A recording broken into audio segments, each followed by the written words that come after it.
I'm Dan Kimbrough, and this is Systemic, a podcast about race. I'm a diversity and inclusion advocate and trainer, educator, trained conflict mediator, and media producer with over 20 years of community building and diversity experience. From local communities to university campuses to corporate trainings, I've used my voice to bring people together and better understand each other. I'm also a Black man and father. Each episode of Systemic will explore new aspects of race and racism in America. We will look at where we've been, how we got here, how it affects us today, and how we can move forward. The aim is to educate and explain the intertwining of race as a systemic part of American history and culture.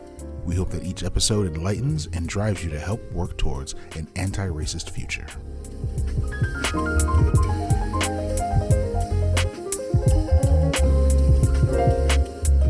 And welcome everybody back to another episode of Systemic. I am Dan Kimbrough, and today with me I have Madalyn Metzger. Madalyn, thank you for being here. Thank you for having me. Madalyn is a marketer, communicator, and teacher committed to cultivating community, social justice, and personal development. She works at Everence. Is that the correct pronunciation? Yes. Everence Financial as the Vice President of Marketing, which is a faith-based financial service organization that helps individuals and organizations and churches integrate faith and values into their financial decisions. And before working at Everence, worked at the Church World Service, which is an international humanitarian organization. Madalyn also speaks publicly on topics of anti-racism, diversity, equity, and inclusion, and works with brands and organizations as well, and is a member of the Manchester University Board of Trustees. And Madalyn got her bachelor's degree and a Bachelor of Arts. Is it really arts? I don't know why I was over science. It was definitely arts. It was definitely arts. And I say that because we went to the same university. So we both got communication degrees from Manchester University now. What used to be Manchester College, and then your master's in business administration from Bluffton University. So welcome. Thank you. So before we get into sort of talking about the model minority myth, I want us to sort of check in and see, with this past year and being Asian American, what was it like sort of seeing the resurgence of anti-Asian American hate? You know, it was rough. I'm not going to lie. And I should say that while the general media seemed to pick up on the rise in anti-Asian and Pacific Islander sentiments kind of, within the past several months here, we saw it happening early in the pandemic, early in 2020. Mm-hmm. As soon as certain language was being used related to like the China virus. Right. And I think anyone who is of Asian American descent probably, at the very least cringed when that was used, if not worse. And also this is not anything new. Anti-Asian and Pacific Islander violence and prejudice has been part of our society for generations, and but it is sad. It's sad and it's angering and disheartening to see it being carried out so blatantly, I think. And it's interesting that this isn't something that's new, and I think that America often has a short-term memory loss issue, and that yes. this seems like a new fad or new thing that's happened as of late. But when you look back at American history, this is an ongoing occurrence, specifically with the AAPI community, whether it was early on with disease again and blaming for the plague early on, or how Asian American communities were sort of considered sort of the bad neighborhoods and places you didn't want to go. And so mm-hmm. there was violence then. And so this is, unfortunately, it's a pattern that keeps happening. In your lifetime, had you seen it ever get this bad before? I have not necessarily, and I should clarify mm-hmm. that. I identify as Amerasian, mm-hmm. which is actually a legal term for someone who is whose father is American and whose mother is an Asian national or former Asian national. So my dad is American. He grew up in northern Indiana. My mother is originally from Vietnam. She's now a U.S. citizen. She came to the States after she and my dad married. He was in Brethren Volunteer Service, and he was a conscientious objector to the war, but was in Vietnam during the war, helping communities, and they met there. So so the other dichotomy for me is that I tend to see anti-Asian, anti-Pacific Islander sentiment directed more toward my mother, who is very obviously Asian. You know, she can't hide the fact that she is a Vietnamese American, than I do to myself, because I have enough of my dad's features, and that I tell people I'm kind of racially ambiguous if they don't know who I am, and don't know my background. So so I, I should say that I myself have not seen it rise to this level during my lifetime. Mm-hmm. That doesn't mean, though, that my experience is the same as others. Right, correct. I was fortunate. Well, fortunate is probably the wrong word. I grew up in a relatively middle class Midwestern area. I know that those in the AAPI community who grew up in or lived in other types of settings had very different experiences Mm-hmm. than I did.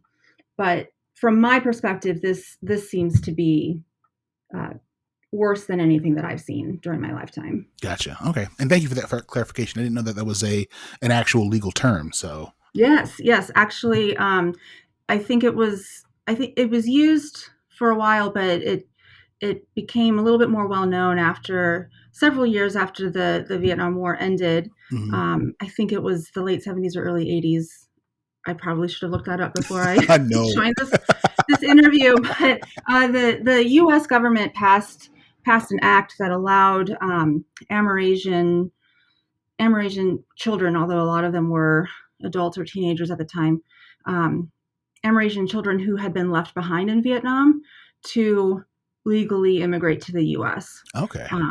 So that was when the term became a little bit more well known within our society's context. Okay, very, very cool. And so speaking about the time period, I wonder if that the allowing for those children and young adults to come over falls in that same period where there was this switch. So looking at the idea of the model minority, there was the New York Times articles in 1966 was the first time that it was coined. But before then, like I said, Asian Americans weren't always deemed in this sort of model light. And then this article comes out, which sort of flips that. And so I'm wondering if that time period aligns with that. Maybe a bit, although the Vietnam War started around that time in the late 60s. I'm not entirely sure what spurred that kind of movement towards putting that label on Asian Americans. But I do feel like it was used as a way to kind of create a wedge between the dominant culture and other racial and ethnic groups.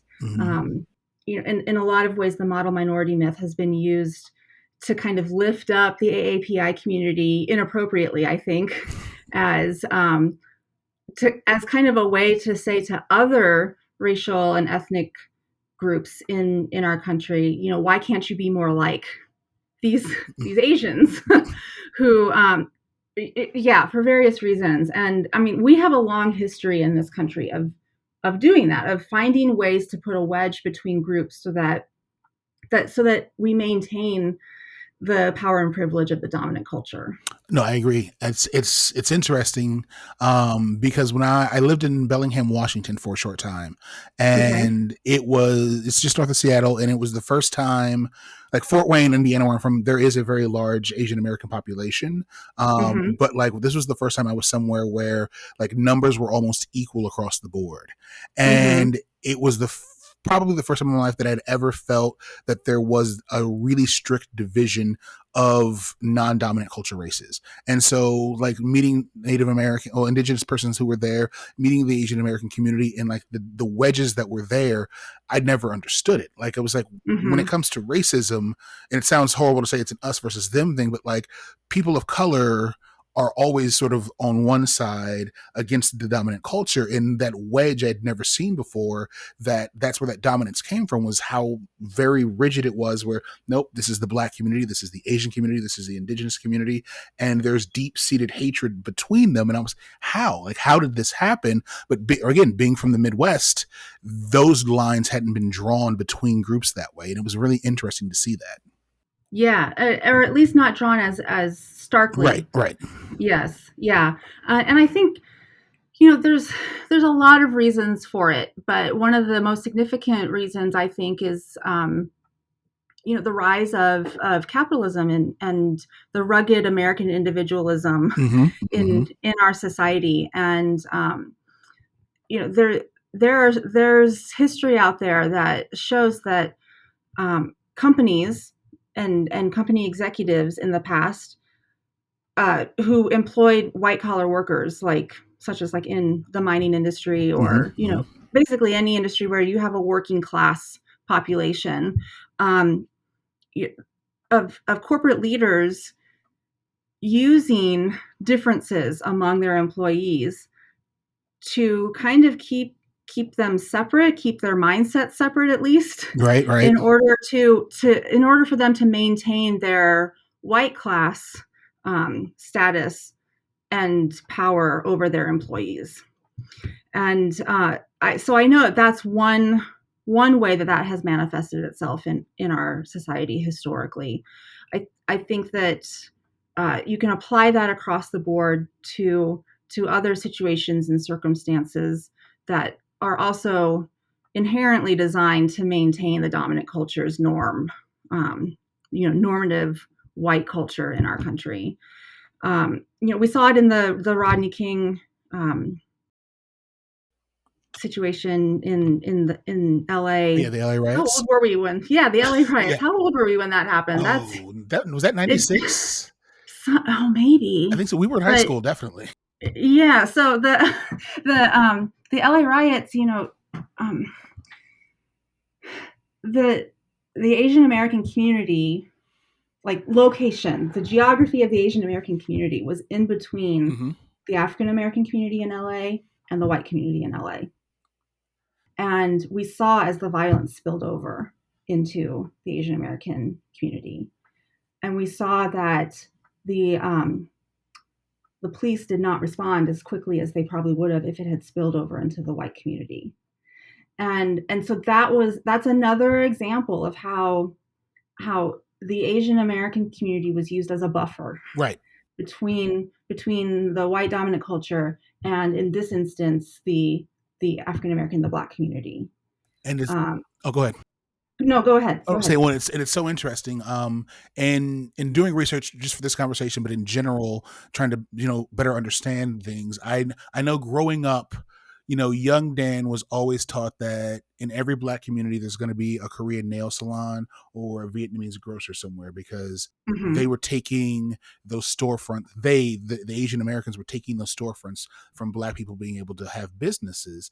And I never really understood it, but that was my mentality. And then in doing the research, it really started to dawn on me that no, those businesses and those neighborhoods being a buffer were done intentionally, right? We would rather give business opportunities to the Asian American community than to the Black community, but let's put them in those communities. Let's push that division, and so that they are fighting amongst themselves, not realizing in a capitalistic society, the bank gave the money to them and not to you. Not they said, can I have this corner? The bank did this. Yes. So then there's an intersectionality of all of these situations, right? So because we could do an entire podcast episode about the history of redlining with the Black community. Well, that also impacted other communities of color and other immigrant communities as well. And so this plays right into that model minority myth of, banks feeling like maybe investing in an Asian or AAPI business was less risky than investing in a Black business, but yet the Asian business still couldn't technically get that loan for, a neighborhood that was closer to the white neighborhood, Exactly. Yeah. And I think there's a flip side to the model minority myth as well, as that it makes it seem like all Asian Americans are doing well. Everyone has succeeded. And when I was in Bellingham, I worked at a TV station, and we were covering the Walk for Rice, which was this fundraiser to help raise funds for Asian American food pantries and help buy rice for older Asian Americans whose diets were still sort of heavily rice based. And it was the first time, as someone who worked in the media even, I had ever sort of stopped and realized we don't really see poor Asian communities being uplifted or helped out across the country unless there's a large Asian population. And that Right. myth almost shelters and hides the fact that no, like, minority communities, regardless of who they are have housing issues, have food shortage issues. Like, these issues are real, but we don't see them. And it's almost like the Exactly. Cosby effect of, like, when Cosby was on TV. Well, look, black people have made it. It's a lawyer and a doctor. Yeah. Well, no, Good Times is still on as well, though. Let's not forget that, like, Right. there's a flip Right. side to this situation. Yes. But Yes. there was never a Good Times for the Asian American community. We only see doctors and lawyers and business people, but we don't realize, no, there's still a lot of work to be done. Yes. Yes. There's just as much socioeconomic diversity within the AAPI community as there is in any other community. And you're right. The model minority myth perpetuates the stereotype that all Asians are successful, have all the opportunities afforded to them. It puts them alongside the dominant white culture, but not. Right. And then that creates in and of itself additional barriers to understanding the whole story, understanding how systemically inequities impact the Asian and Pacific Islander community across the entirety Mm-hmm. of that community. And also it perpetuates the stereotype that all Asians are the same, and they're not. Very much so. The AAPI community has so much diversity in and of itself, and the model minority myth silences the beauty of that diversity within the AAPI community, I think. Which is amazing that in a country where we rapidly recognize differences in groups and things, that we always lump the Asian American community together, which, even in talking about it, like, I always feel bad because I'm like, but Asian American means so many things. Like, Yes, it yeah, is if it's not the largest, it's one of the largest minority groups that exist in the country, because it covers so much of Asia and the Pacific Islander that gets added in as well. Like, you're talking about a large part of the world sort of in right. one group, and it's like, but there's so many differences within that community that, like, there are different issues amongst themselves that haven't Yes, been worked out, but we lump them all together and go, oh, well, you're Asian, so XYZ. And it's like, well, no, but this person's Chinese and speaks Mandarin. This person's Chinese and speaks Cantonese. That person's right. Korean. Like, Yes, these are three yes. entirely different communities. Yes, entirely different communities, some of which have shared history, some of which that shared history has not always been very friendly, Mm-hmm. um, and others that have very different cultural experiences and nuances and traditions and yes, in a way, putting the AAPI community together can both strengthen that community, but also kind of erases or ignores each individual's experience. And I have felt similarly when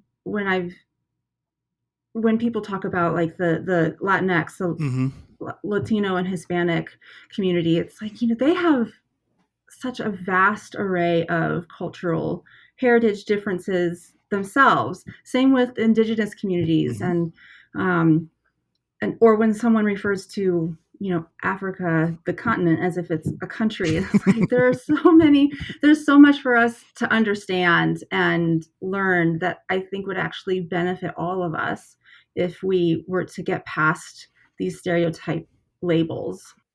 Agreed. And I often wonder sometimes if it's because the dominant culture is okay with being white. Like, and there are certain practices of the country where, like, oh, well, this is the Irish community and this is the Italian community and over here is the Polish community. But when it comes down to it, like, they themselves amass together as a white community. And Mm-hmm. because of that, they look to mirror it sometimes in minority communities. And it's like, well, no, but like, yes, this is Latinx, but like that person's from Guatemala, this person's from Honduras, this person's Right. Mexican. Like they're literally central to America down to, I can't think of the country right now, Argentina. Like there's a lot of countries and cultures that are there, and lumping it Right. together as one is sort of terrible. But when you look at the flip side, we tend to lump all of European descent as white, and there's rarely ever any pushback there. Right. And I think some of that has been historic, Mm-hmm. I mean, let's be real. Anyone who is white in America is descended from an immigrant. Right. Like that was what this country was. This country as it exists now, that's how it was built. Of course, the indigenous communities would say otherwise, and I would agree with them. But you know what I'm Right. trying to Yeah, say. exactly. And so then when other white European immigrant communities started coming to the U.S., like the Irish, Mm-hmm. like the Italians, they were ostracized at first too because of Right. old class and socioeconomic structures from Europe, but the goal was that they were seen as white. Mm-hmm. Mm-hmm. And yet there's no way for the AAPI community, Black community, Latinx, indigenous communities to be seen as white. Right. And I think that's spot on, that especially when you look at early chattel laws and slavery, where you originally there were those separations where you were Irish and you came over as a indentured servant, but eventually the Mm-hmm. country moves to the point of nope, we're going to go ahead and class all folks from Africa, which means all Black people at that point are going to be slaves. Mm-hmm. And, we go Mm-hmm. from a caste system to a very racialized system. And that, yes, Yes. later on in time, when the Irish came over and other folks, there was that division. But when it boiled down to how are we going to separate and looking at capitalism, nope, we're going to keep it as white versus Black. And that I think that lumping together is another way of harming minority communities by Mm-hmm. stripping out the individual differences that are there. Because even when you talk about Black versus African American, like Black includes those of recent African descent, not those who came from Mm-hmm. slaves. And people get Mm-hmm. confused with that. They're like, well, there's no difference. I mean, there is. There's a very Yeah. big difference. Like if someone, came here from Nigeria, like recently, like they are Black, but they are not African American. Like they're Nigerian Right. American. Right. And I think that gets lost sometimes in conversations because of stereotyping and labels. I agree. And also like the Afro Latino Right. community as well. I mean, they have vastly different experiences than others within the same Latinx community, even. So I wholeheartedly agree. It strips away that individualism. It strips away the unique experiences that we all face as human beings, Mm-hmm. and tries to lump it all into one easy to package stereotype. So sort of moving back into the idea of model minority, because we've gone off a little bit. Oh yeah. No problem. Oh yeah, that's what we were supposed to talk about. I guess I wonder, do you see a solution to that? How do we still protect Asian Americans, which unfortunately, ends up being that shield that holds everyone in there together, but also deconstruct this myth? How do we really sort of start seeing Asian Americans as individuals, as minorities, as not that that's a, you know what I mean, but like as a Yeah. group that still needs help amongst vast issues, but they're not at the model. Like there is no model Right. because the myth of the model minority is meant as a wedge, right? If they Yes. can do it, why can't the rest of you? Why are you complaining? How do we tear that down without hurting the Asian American community? Yeah. Well, I think the first step is acknowledging that the model minority myth is false. Mm-hmm. That it's a myth, that it does not exist, and that it's paradoxically like just yeah. So that's the first step. Then I think after that, it's important to have conversations like what you and I are having today, Mm-hmm. and deconstructing what does that mean, and how does that change our perspective, and then for us as a society to continue to learn as much as we can, to interact with people who have different worldviews, have different life experiences, who have different racial ethnic backgrounds than we do ourselves. Learn as much as we can about the different cultures that are part of this larger community, and also understand what barriers exist within the different communities, even if it's not the one that you grew up in or are familiar with. I think we'll start to recognize not only that barriers to privilege in this society are very similar across different racial ethnic groups, Mm-hmm. but that they also impact us in different ways because of the wedges that have been driven between us. Right. And because of the different experiences.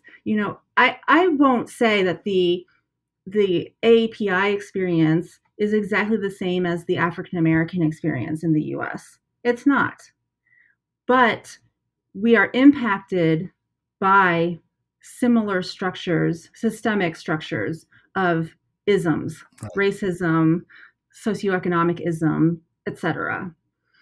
And I think that once we are able to grapple as a society the harm that has been embedded in our society over generations and acknowledge that, but then also do the work to dismantle that Mm-hmm. by understanding how it impacts the others.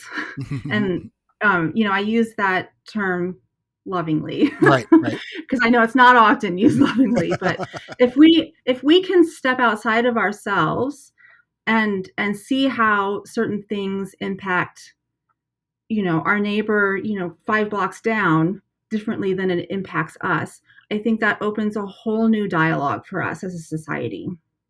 Agreed. I love that, and I think that you're right that in this country, the system of oppression and racism is almost the exact same, but the impact is always felt differently. And Yes. in that difference, there does become friction between minority groups that helps out white society because there's that Hmm. friction that's there. But if we can learn to understand each other's friction, that will Yes. sort of help move it along. And one of the articles that I was reading, it was interesting because the one person talked about how they didn't think the model minority myth was prejudice because in their individual experience it was true amongst all the Asian Americans they knew. And it struck me how off-putting that was. Like, well, because that's what I see, it's a fact now, it must be true. And that's so much of the problem that we have today, is that our limited worldview is how we choose to see the entire world and never step outside of Hmm. it because it's comfortable to stay in that Hmm. lane. But you're right, if we just go down the street 5 or 6 blocks and meet new people and talk and just have an honest discussion, oh, so you have to deal with this too? Oh, and that's how Hmm. that impacts you? Like, I think it Hmm. really changes things because, again, with the model minority myth, looking at the amount of Asian Americans who were able to migrate and move into suburbs, Hmm. it builds up this myth. Well, see, look, they're living in the suburbs is doing well. And it's like, yeah, but you redlined black people. Hmm. And by Yeah. redlining black people, you left spaces open for Asian Americans. Right. But you refuse to look at what happened there in the intersectionality. And I think that those are the base conversations that we're missing. Yes. And also the fact that the model minority myth kind of it sets up the AAPI, well, the white, how do I say this? The white interpretation of the AAPI Right. Okay. experience as supposedly positive. Mm-hmm. And when in actuality it's still setting them apart. Right. So all those instances where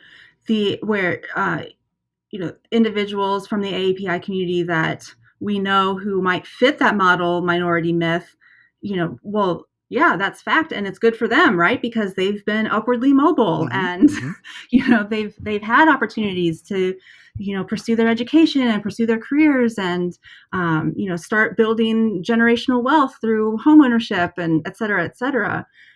But yet it still sets them apart. And like we were saying earlier, it doesn't talk about the complete AAPI community's experience. Exactly. Exactly. And I think that happens in almost any community where you get Yeah. a group of individuals who do well, who have managed to traverse the system and have succeeded, and everyone's like, well, look, they did it. Why Right. can't the rest So of the why can't people? you? Right. Yeah. And it's like, well, Yeah. that's lovely that they were able to traverse it and do it, but like, how difficult was it? What means were made Yeah. available? Like, what are all the little pieces that you're choosing to overlook? And I think the other thing too that we tend to forget is that for as long as Asian Americans have been in America, there's always been, again, trouble, going back to the beginning. Like, there's always been this issue of racism and them being an other, unless Mhm. it's helpful to the white community. Exactly. When it Yep. works in making a division, and it sounds horrible almost to say on color lines, but like, Asian Americans have ability to almost pass color wise, like they're light enough where we're Mhm. comfortable around them. So if we can voice them up just enough to keep darker individuals separate, then we're okay Mhm. with it. But at the second that like something goes slightly wrong, well, no, you're still a minority though. Mhm. And that Exactly. history often gets forgotten, of all like the massacres that have happened in Asian American communities, the internment, the camps of the after World War II, like all of those Mhm. things that are a part of American history. We want to overlook them, but you've made it though. But you've made it. It's Mhm. like, what did it take to get this far even? Right. Right. Exactly. Exactly. So, well, I know that you are busy, and so I don't want to take up too much of your time. So thank you very much. Thank Is you. there anything else you want to add before we go? Any last minute thoughts or hope for the future or anything?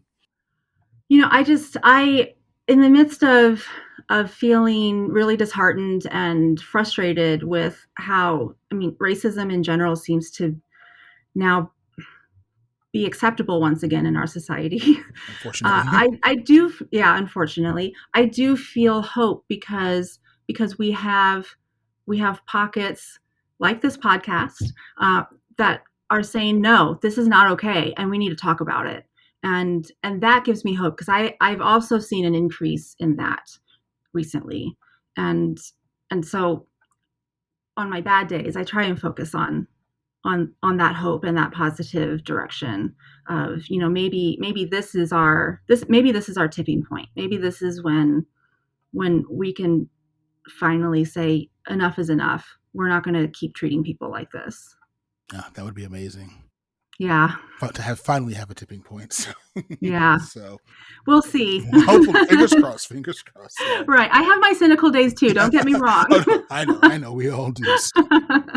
Well, again, thank you very much, Madalyn. This has been amazing. Thank you, And Dan. hopefully we'll get a chance to talk again soon. Yes. Thanks.